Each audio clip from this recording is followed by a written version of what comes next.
what's up guys? So it's me and my dad again. So today I'm going to talk about a really common guard, the Del Hiva, and some really important concepts about it.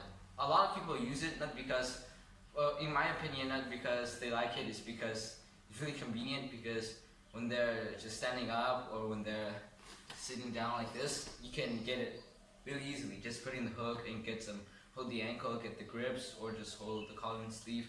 Right, it's not like other guards like lasso and spider and close guard. Even close guard, you have to like get your opponent down and close it. Like spider guard, you have to grab the sleeves, and lasso is the same thing.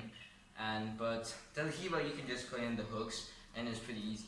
But there's also drawbacks, which means it's easy to put the hooks, but it's also easy to get past. Right, a lot of people use it. At least as far as I'm concerned, it's not really like stable. A lot of people can pass my guard when I was using it, and I use this a lot now, but I'm also considering about some important concepts of defending the pass at the same time attacking the sweeps. Okay, so I'm gonna demonstrate it on my dad.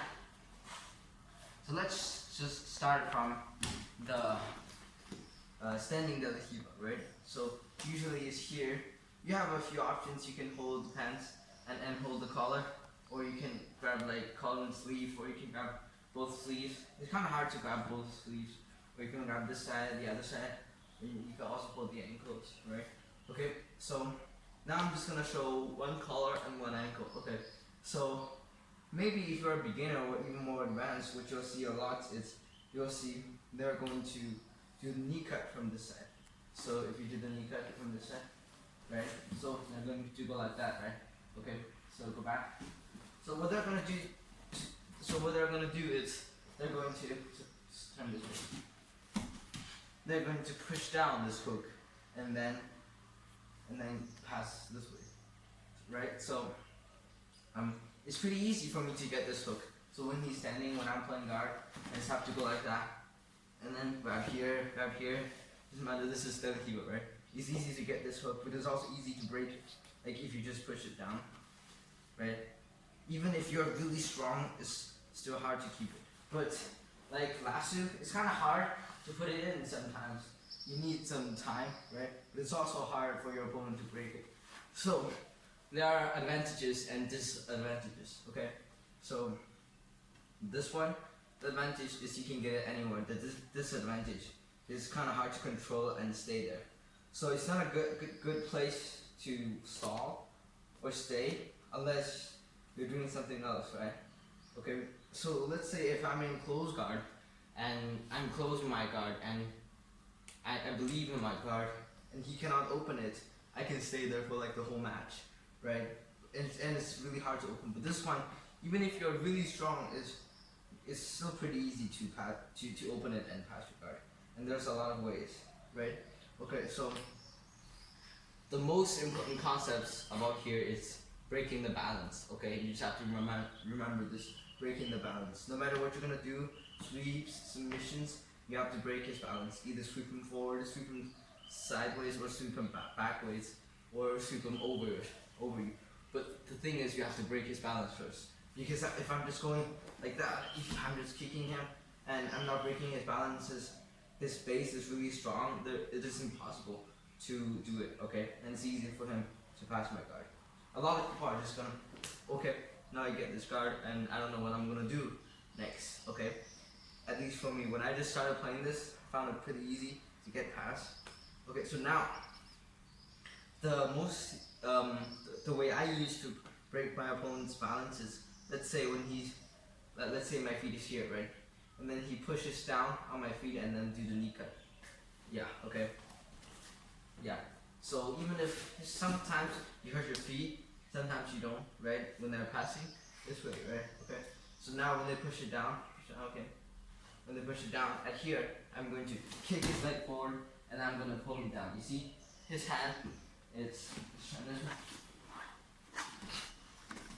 see his hand, and I'm going to pull him down at the same time. You see his hand is posting now, so he can't push down my leg anymore. If he can still push down my leg, he's gonna fall forward, right? Because if you push down, and then I pose forward. Yeah, you have to pose, or your head is gonna land into the floor. Right? Okay. So, set up. Okay. And there's a certain way of breaking the balance, but it requires some practice on your leg. So you have to kind of like kick him this way. It's kind of hard for me at least. So you're gonna kick him this way, like this. Okay. Let's turn this side.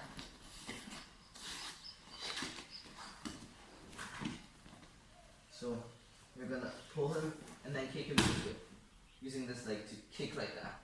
Okay, just kick him this way. Maybe you'll think it's kind of hard to kick, but it's easier than it looks. Okay, it's really easy. So when you kick him this way, you kind of expose the back, and they're also posting to off balancing them, and there's no way they can pass your guard. Okay, and the third circumstance is, let's say you have a really solid base, where I push him back, but he doesn't post.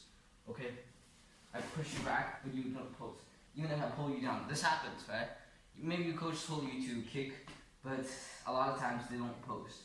Okay, now it's not comfortable for him to stay here because it consumes energy and it's not stable at all.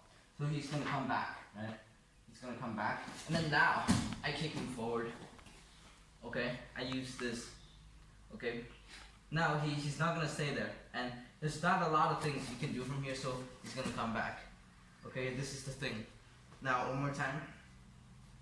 I'm gonna kick him forward, and when he come back, he pushes my leg down, and then I'm gonna kick him forward, like this. And now when he comes back, you see, his momentum is going to the other side, and there's a lot of things I can do. So say I kick him forward, and then when he come back, I can swing him back, like this, okay, and then I can do a lot of other stuff. So, one more time. So this is basically the important things you have to know about breaking the balance, and because if it's stable, he can grab my arm and do a lot of stuff here. Okay, so what I have to do is let his arm be busy and his leg. So I have to do it fast. If I just stay here for like 5 seconds, it's gonna pass my guard. Or else if you have a really strong hook, it's impossible to push off. Maybe you can stay longer, but you still have to attack, right? So first, if I get here, the first thing is I'm gonna push him forward, right? And then when he pushes down, and then come back. So you have to, and when he pushes down, push my leg down, and then come back. I kick him forward again, right? I can also use this hook. I kick him forward like this, and then when he come back again, I'm gonna sweep him this way. Okay, you can practice some drills about this. So this is basically the most important thing: breaking the balance. Almost in any guard, if you break the balance, there's nothing much they can do about it, only to be stable and you can attack. So the conclusion is the two important things about Del Hiba. One is breaking the balance, and one is continuously attacking. Okay, you have to attack. It's not a good guard to defense. Maybe lasso this. Okay, maybe close guard, you can stay there. Maybe half guard, you can do it slowly, but not Del Hiba. Okay, it's really important to keep attacking. Okay, so these are the basic concepts of Del Hiba, and thank you for watching this video. I hope you find it helpful, and please like and subscribe. Thanks.